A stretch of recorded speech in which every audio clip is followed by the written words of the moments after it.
and Greg Gutfeld is back. It's 5 o'clock in New York City, and this is The 5.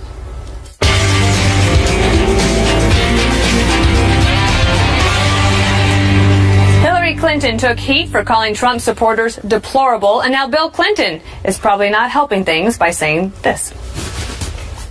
The other guy's base is what I grew up in. You know, I'm basically your standard redneck.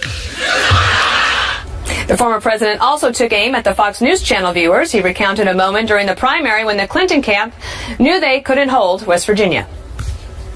I went down to West Virginia to talk about this because she said, there's no way we can carry it now, is there? I said, no way. I said, you know, first of all, they only watch Fox News. Now, I think that he meant that as an insult. It wasn't. But he calls himself a redneck, basically. Yeah, no, it's actually, if you think about it, it's a compliment because he just said all of Trump's supporters are capable of becoming a two-term president because he grew up with them. So that, I don't think he meant it as a compliment, but it actually could be looked that way. Look, Bill Clinton is lucky. He has what's called the PPP, which is called the progressive pig pass.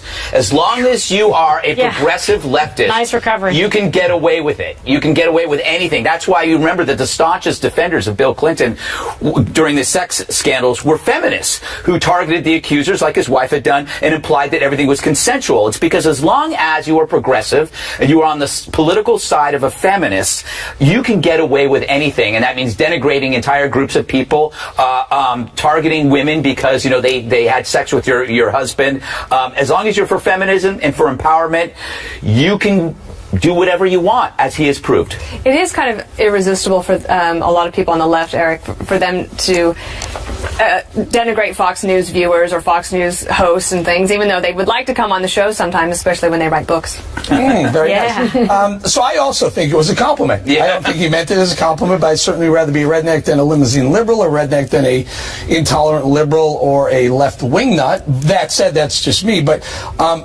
he's getting pushback because he's lumping all the group as a certain type. He's typecasting the whole group. And as you know, when you do that, you can be considered racist, sexist, Islamophobic, or whatever. Moving on.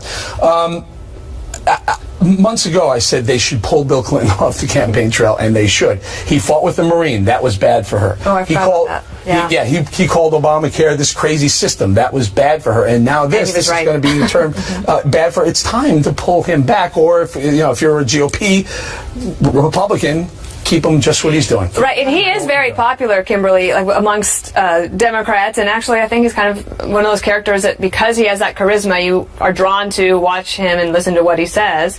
I don't necessarily think he's a huge drawback for Hillary Clinton, but I'm sure that her campaign, every time he goes out, they might just hold their breath to see what the tapes are going to send back. Yeah, it's like the gasp. They're like, okay, what's going to happen next? But he is popular. I mean, he really is. There's people that are Republicans that like him too, in certain circles. But when he goes into a crowd, whether it's a small room or a big room, he knows how to work it. He's always been a very good politician and knows how to get it done. He's more popular than she is. That's the thing. So, obviously they're going to try to use him because they're down to Al Gore, Climate Gore. They've got a few people. They've got Tim Kaine. I don't know how much good he's even really done her, to be quite honest. He didn't do a good performance during the debate. But so you see with something like this, they're going to put him out there. He is a former president, so he's still a resource. But all of this information that's coming out is just, there's such a huge stack. You're like, whoa. It's like cramming the night before the exam. There's so much. You're like, where do you even get started going through the list and the litany? And as for rednecks, look, I like guns, I like religion, I like my beer, but with a lime. So, and I like men that work with their hands band players, guitar players. Yep, we do. We like them. We do. Juan, is it hard for Bill Clinton to be both a former president and a statesman and a partisan trying to help his wife get elected to the presidency? No, I think he's a big fan of his wife. I think he No, I know. But I mean, in terms of, he has, as a former president, that comes with some responsibility, or I would say some ability to sort of be up above partisan politics, but when he goes out on the campaign trail, he ends up making a statement like this that would seem... Well, by the way, I think this statement is totally being misinterpreted by all of you. About Fox News viewers? No. What he said was, he's saying to his audience, I mean, you can read the transcript, he says, tell them I want them to be a part of America, to feel included, to not feel isolated I agree with or that. pushed Right. to the side. That's what Bill Clinton was saying. And then he comes back and says, quite explicitly, we need people.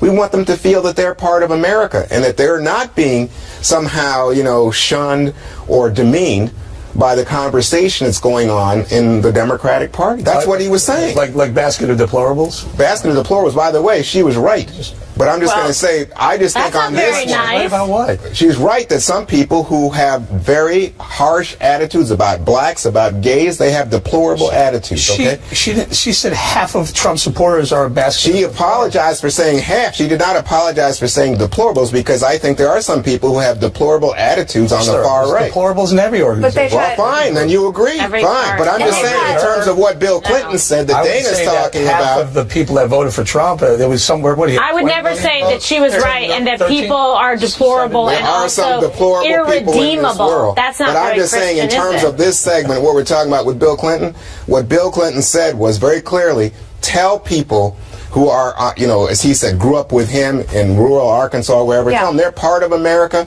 We need them. We want them to progress. And when he was talking about West Virginia, he pointed out he won West Virginia twice. Right. And then he said, that's why I don't believe that we can't, Hillary Clinton. No, and that's true. I mean, there's a reason why George W. Bush in his election effort and in the re-election in 2004 went back to West Virginia over and over again, because it was on the cusp. Correct. I think now it's reliably a red state for now, but it could change. The unspeakable truth here is that Bill Clinton would be a Fox News viewer if he wasn't married to Hillary. He might be a if Fox you remember, News If you remember the mid-'90s, I mean, when you think about how the Are you country has stating that shifted. for obvious reasons? What?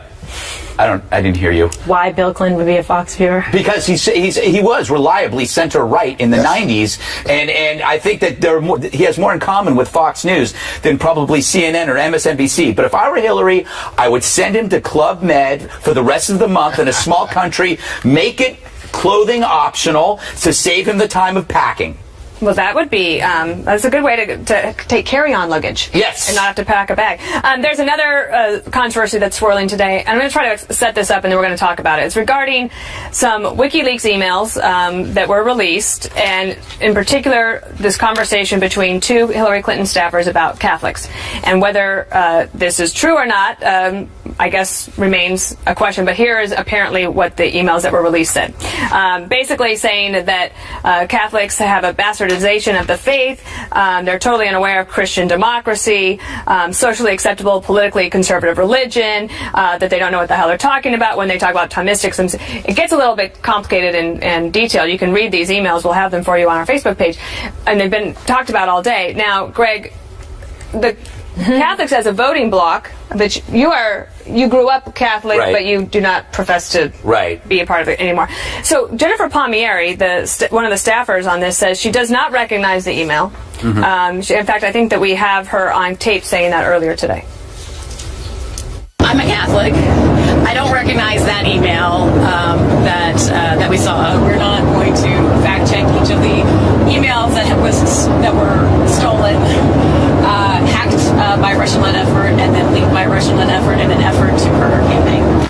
So we have a situation with WikiLeaks continuing to put out a whole bunch of information. Right. WikiLeaks, which is basically finding, hacking into emails, releasing them, the campaign saying that they don't know about it, and the Catholics saying this is actually a deplorable thing to do to the Catholic religion. What do you make of all of it? All right, well, it's two different stories. Number one, does anybody really believe this is coming from WikiLeaks? WikiLeaks is the receptacle. That's like a child who thinks money originates from her dad's wallet.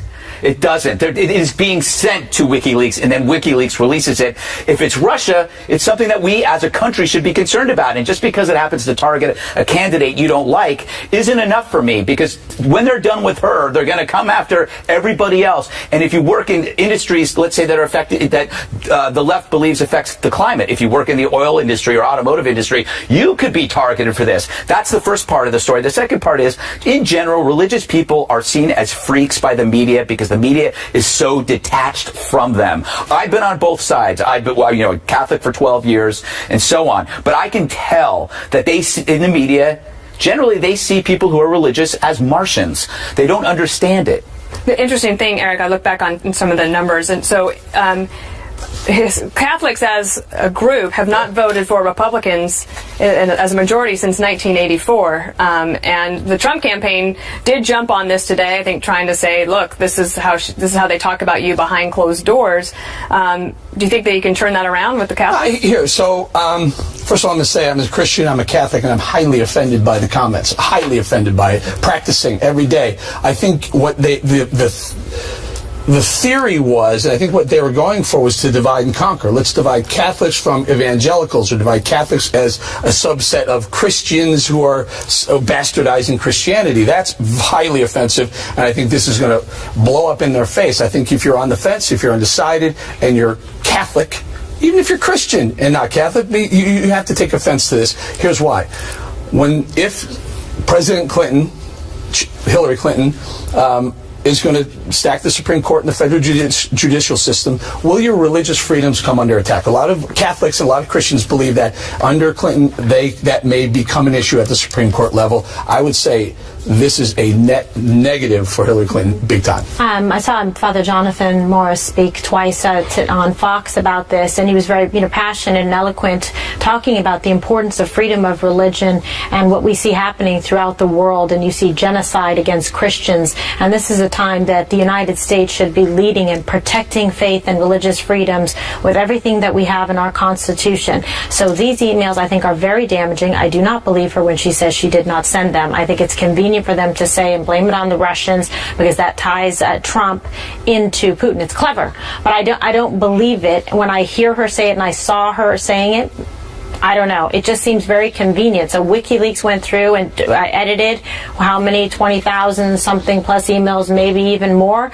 It's a bit much to swallow. So I just, and as a Catholic too, I mean, but this is not really a surprise to me. You don't think the Russians are involved? Well, I don't know if it's Russians or the Chinese or doesn't that bother you? The North Korean. Of course it does. Medvedev said it's of course it bothers me that anyone thinks let's get one. It bothers me if it's somebody here doing it.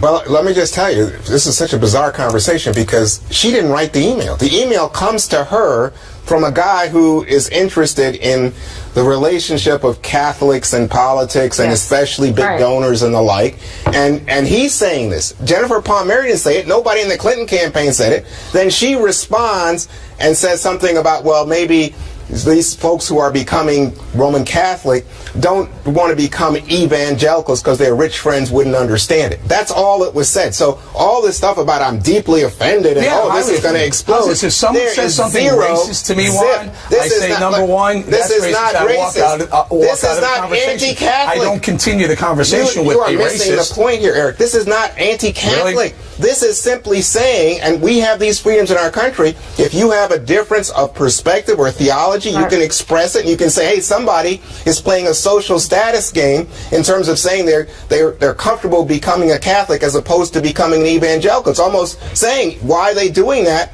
Because if they're really having this kind of conversion, why don't they become an evangelical? So I don't get, I mean, you guys, it looks to me like you're trying to find something to give something but he has to a right Trump, to be able to reason to find a grievance. He has a right to be able to say if he finds that I'm just saying, based on his religion, just like I do. But let's just be clear. Jennifer Palmieri did not write it. If I'm having a conversation, a cup of coffee with someone on the corner who happens to be throwing out racial epithets left and right, using it, and I stand there and continue this conversation, and you walk by, don't you say, Bone, what is wrong with you? Why would you walk away from that? There were no epithets. The man was expressing. No, really? Because I feel being called bastardizing Christianity. It wasn't bastardizing. Highly offensive. There is a key difference that someone has to make clear at the end of this segment. Go ahead, Greg. Okay, religion is a set of ideas. Right. Okay? Any religion, whether it's Islam, Buddhism, Catholicism, you name it, it's a set of ideas. It's not race. Thank God. And nobody on her campaign actually wrote the bastardization of fake news. That was someone from outside, so we should I'm not suggesting she wrote it. I'm suggesting that was the comment that was made, and Palmieri, whoever it was, the campaign continued an email conversation with someone who was saying highly offensive things to a group that I'm part of. All right, coming up, did WikiLeaks reveal a major case of mainstream media bias? New email suggests journalists are coordinating with Clinton's campaign. We'll have details next.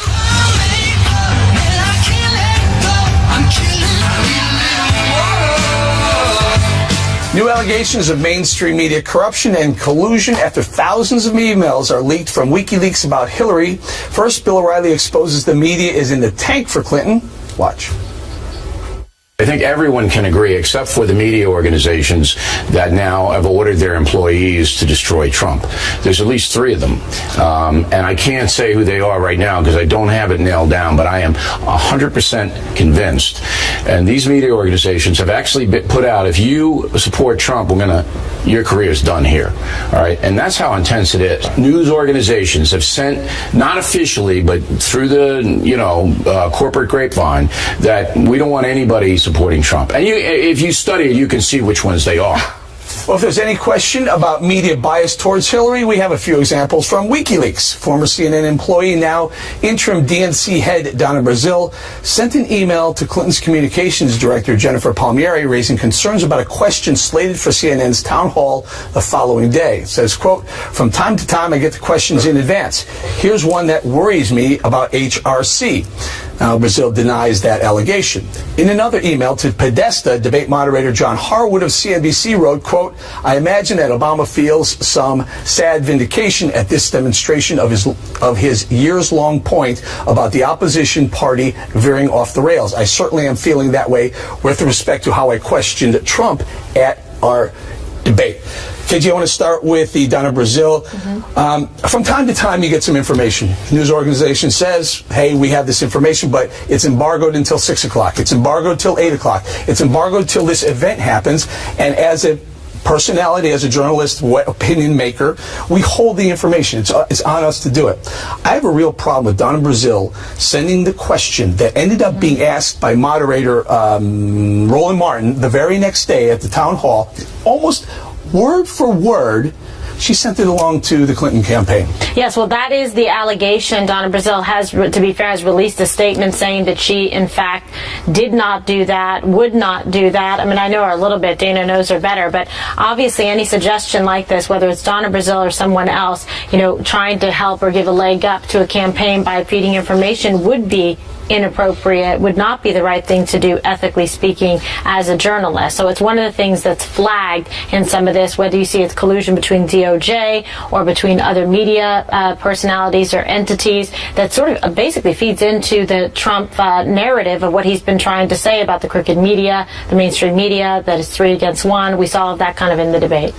Dana Hadass-Gold at Politico writes up this exact story, talking about, and she shows the 2 emails, one from Roland Martin and the one from that Donna Brazile forwarded to the Clinton campaign, and they are word for word with the same capitalization, almost the same punctuation. So I don't know and what happened here specifically. I've not spoken to Donna, but she and I are very good friends. I would add this.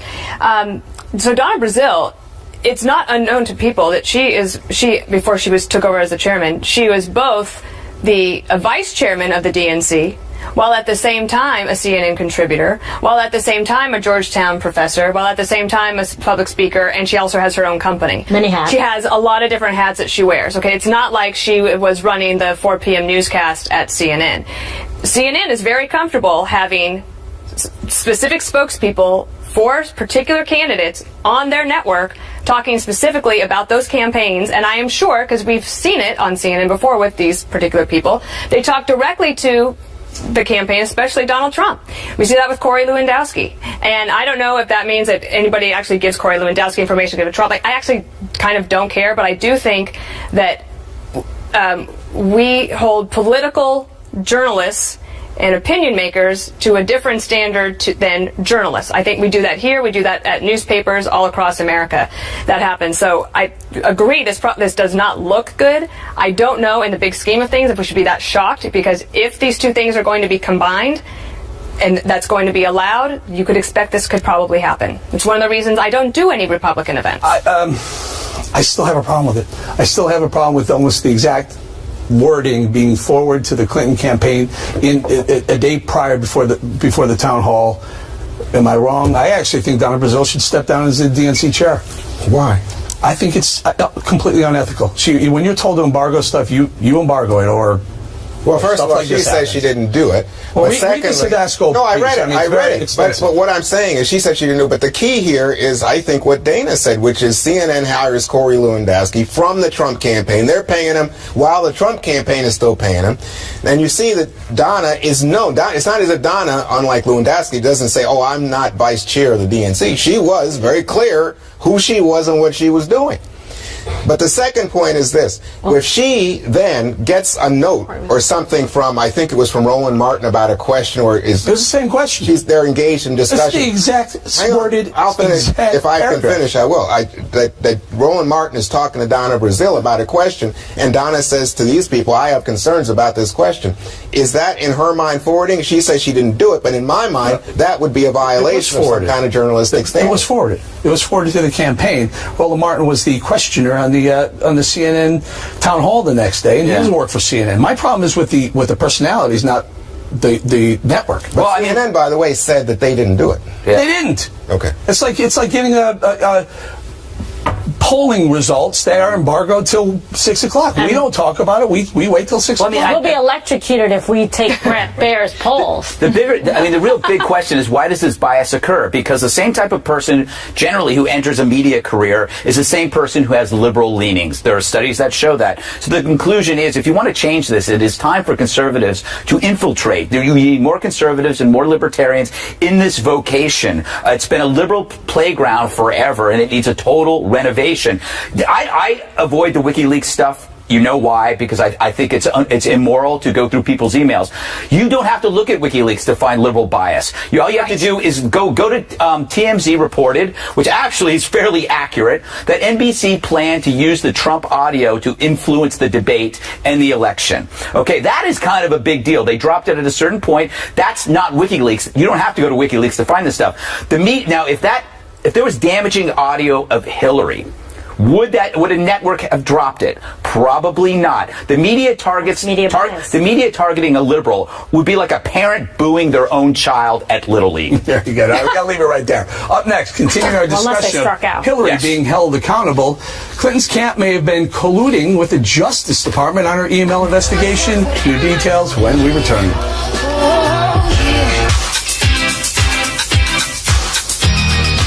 Stunning developments in the Hillary Clinton email investigation. Newly released documents from WikiLeaks show a Clinton campaign insider appeared to have discussions with sources inside the Justice Department about ongoing open records lawsuits regarding Hillary's emails.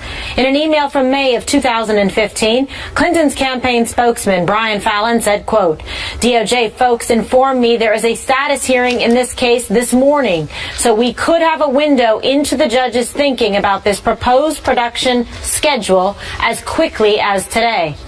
Trump hammered Hillary about the scandal on the trail this afternoon. Listen.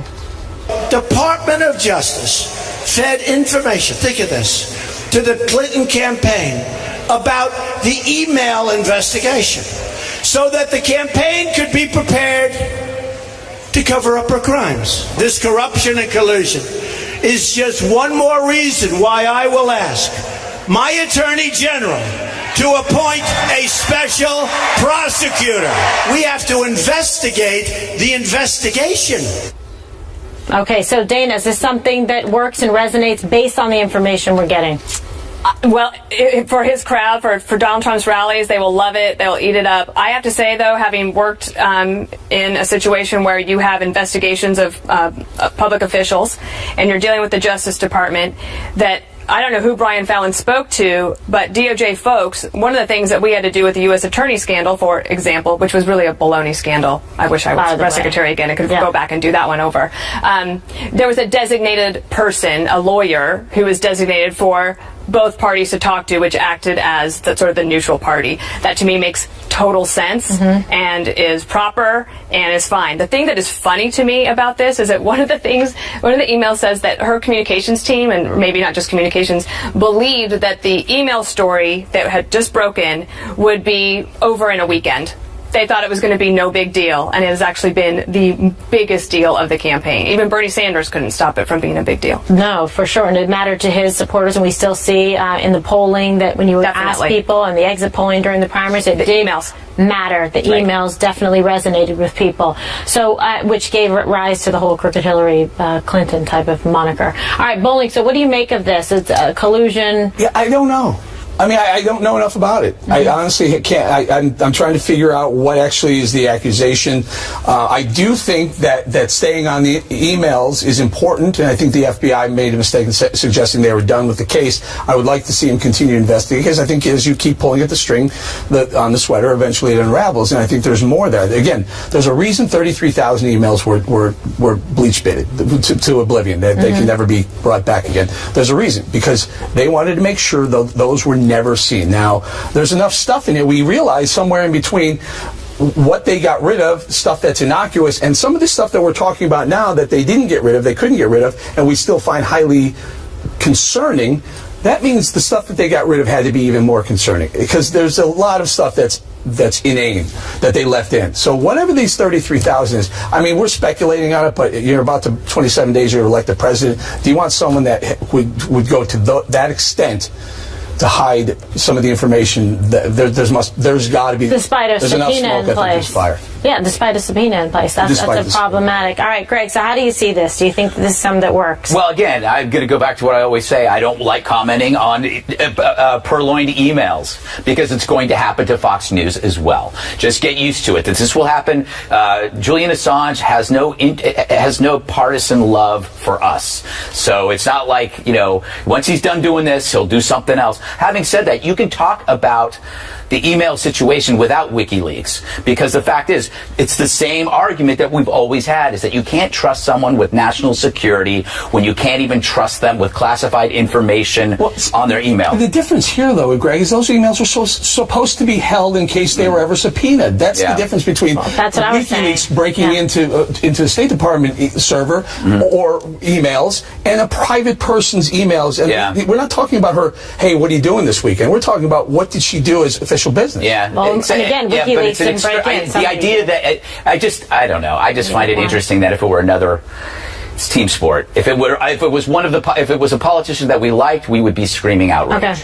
All right, Juan, so do you think this is something that her campaign should be worried about? Because obviously Trump is making hay out of it on the campaign trail. He makes hay with his folks who are looking for any reason to demonize Hillary Clinton. How about this? But the fact is that this was Brian Fallon, by the way, who used to be the spokesman at Justice. So he's communicating with people he knows about what is going to be a public hearing. Right. And it was public knowledge of a public hearing. So it's not exactly any secret, but Trump and anybody else that's trying to drum up some drama can do it. But this is really thin gruel for a candidate that, it seems to me, has bigger problems with his own party.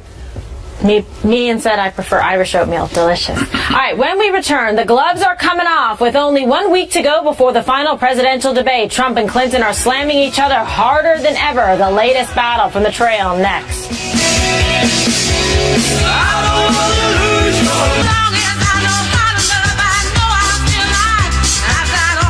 We're just 1 week away from the election's must-see event, the final presidential debate. It will be moderated by our very own Chris Wallace, fair and balanced. That's next Wednesday night right here on the Fox News channel. Ahead of the big showdown, the rivals are not scaling back on their attacks on each other. Watch this. The WikiLeaks emails show that Hillary Clinton's staff even has to give her secret notes on when she needs to smile. Smile, Hillary, smile, smile. You believe it? Smile. Let Hillary Clinton stand up here for an hour and talk the way I talk, and let's see how long she lasts. This campaign said today that they're going to use a, quote, scorched earth strategy for the remaining 4 weeks of this race. Now that just shows little sorry for them. They've had a really bad couple of weeks. Greg, this anticipation for this debate comes at a moment when it looks like Donald Trump is falling behind in the polls in all the swing states.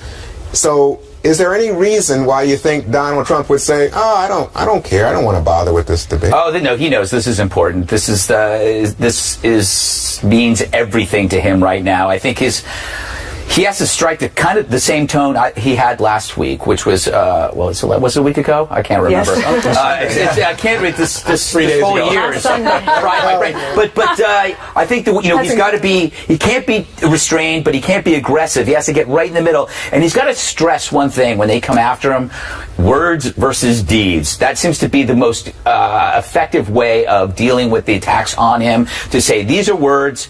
Here are her deeds. And if he just sticks to that, that's great. I think it's awesome that only Fox News has the debate. I think that's incredible. Wow. And happy birthday to Chris Wallace. Chris Wallace, who's 69 today. Oh, my God. Good for him. Happy birthday. And Hillary's in leather. Mm-hmm. Yeah, so... He took all my points. Yes. He took all of your points, huh? I have just one other thing I could add, which is that Chris Wallace, as you know from doing Fox News Sunday, you do it more often than anybody here.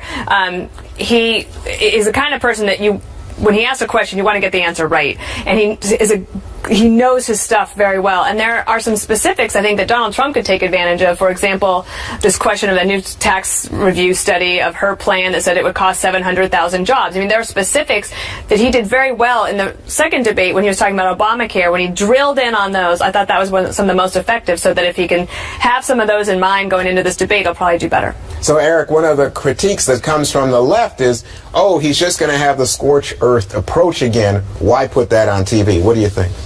Well, he's taking a page from her playbook. She's the one who invented scorched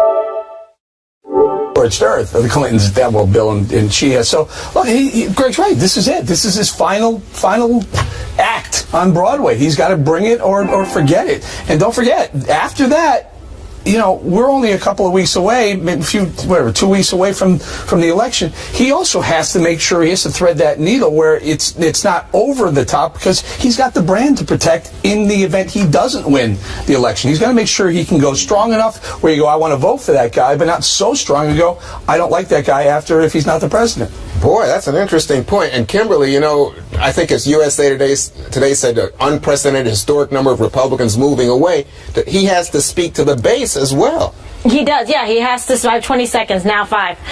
He has to speak to the base. He's got to make sure, though, to bring some new people in. I think he wants to try to win this election badly, and I think he's going to go at her hard on Monday because it worked well for him last time. All right, up next, The View's Joy Behar lands in hot water over her controversial remarks about Bill Clinton's accusers. So is she sorry? Details when the 5 return. Trump invited women from Bill Clinton's old scandals to attend the presidential debate. The next day, the ladies of The View got into a heated exchange about why Hillary didn't address her husband's sexual assault accusers during the event. The ironically named Joy Behar, now under fire for her remarks. Let's watch. To your point, which was if a woman sleeps with your husband, you're not going to necessarily embrace them. I wonder why she didn't have. That's why when he brought up these allegations, I wonder if she missed the opportunity to address it in a way that the public would understand that that's just not how you behave. The big issue. I would like to apologize to those tramps that have slept with my husband. Maybe she could have said that. After being criticized for calling the accusers tramps, Behar apologized, saying she was just kidding, which would have made sense if what she said was actually funny.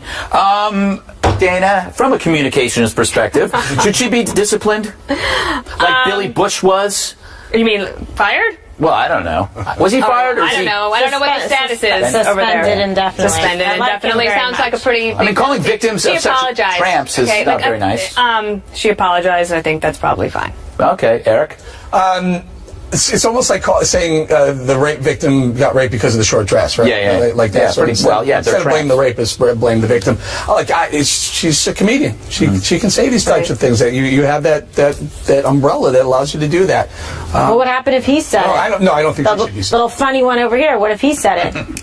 Oh, no, who are not you talking allowed. about? Yeah, not you. Funny. Sorry. Yeah, no. Little. And if you work for a company, they have a right to fire you for whatever reason. It's not freedom of You say speech. boo the wrong way. Yeah, right, Kimberly? Right, but I mean, so what do you think? I mean, do you think that there would be a double standard if a guy said it, or for girls? I don't know. Yeah. No, if it were a, let's say a Republican target who was targeting women, Joy wouldn't call the victims tramps, correct? If it was a Republican, if it wasn't Bill Clinton, if it was somebody else, she wouldn't call the victims tramps. Oh, yeah, probably a fair. You know what I thought? I thought it was that she was saying that a woman, from a woman's perspective, somebody who's messing around with your husband, that woman's going to be pretty angry at that set of women. I guess that's what she was But not all of them were voluntary. Yes, these were alleged sexual assaults, like rapes, where there was physical injury I think there was alleged. there was one alleged, but even that has never gone to court. Nothing's ever been proven. But I think this was on an emotional level, is the way I took it. Like it's an emotional conversation about women who are messing around with your husband. So, but I don't think it was in good taste. If that's the question. Yeah, I mean, if you look back at in the late '90s, the staunchest, I said this before, the staunchest defenders of Bill Clinton were feminists. I mean, because he had the pig pass. As long as you're a progressive, you can get away with this stuff. That's where they came up with Move On. Yeah, that's right. MoveOn.org. Yes, indeed. That worked. Wow. All right. On that 20 note, years later, we're still talking about it. Yep. One more thing is up next. I'll kick it off. Remember this song? Way to hit it. That reminds me, we're going to Vegas for the debate, so check us out, too. And yes, happy birthday, Chris Wallace. If you were here, I'd give you a taco. All right, so Yum Brands, how appropriate the name. CEO Greg Creed, also a cool name, who ran Taco Bell for 8 years, was interviewed this morning. He dropped an amazing stat that we all are very interested in. Dana fed this to me. Do you like that? Unintended. He claimed about half of the U.S. population eats Taco Bell every month. That's amazing. I think it's fantastic. And that the average person goes there every 11 days. Well, it's also very affordable. Yeah. And they've been working on very healthy ingredients. So I have some here to celebrate.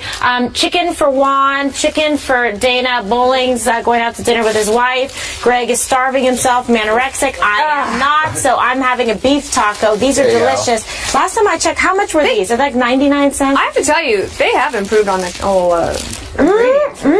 All right, Greg, you're next while we eat. Well, that's delicious. There's going to be a line at the porta potty. All right. I won't have to cut you. Greg's Halloween tips. All right, it had to happen. You know, whenever there's like a sudden celebrity, there's always a costume that comes up. In this case, remember Ken Bone? He was the real star of last week's debate. Now he has his own Halloween costume. It is officially called Sexy Undecided Voter. It looks to me like a server's uniform at a themed restaurant. But so you've got the red sweater and I guess those are pants and a mustache. So whoever came up with this was just dialing it in that morning because this costs over $100. Come on. You can look You get a sweater for less than It's that. a yoga outfit with a mustache. Exactly. Okay. Eric is next. He has a whiteboard. Very, very quickly, because tonight, one of my favorite new shows, Designated Survivor's on. So I want to go through what the Designated Survivor actually is. The presidential line of succession is the president, then the VP, and then the Speaker of the House is third. And if he happens to be in